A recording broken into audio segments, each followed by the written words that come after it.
अस्सलाम वालेकुम दोस्तों, दोस्तों कटाई हो रही है अज चावल की 1509। माशाल्लाह मंगाई मशीन है देखो, बड़ी प्यारी कटाई हो रही। दुआ करो दोस्तों, माशाल्लाह कटाई हो रही शुरू मशीन।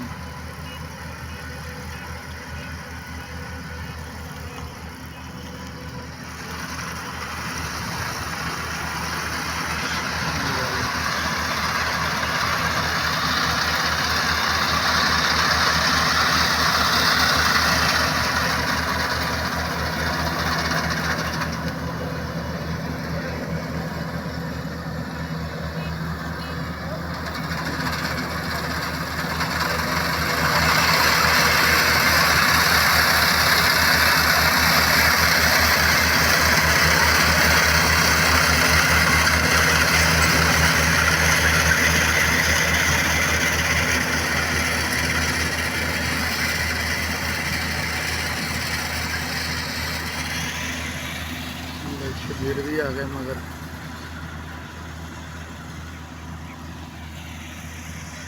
माशाल्लाह।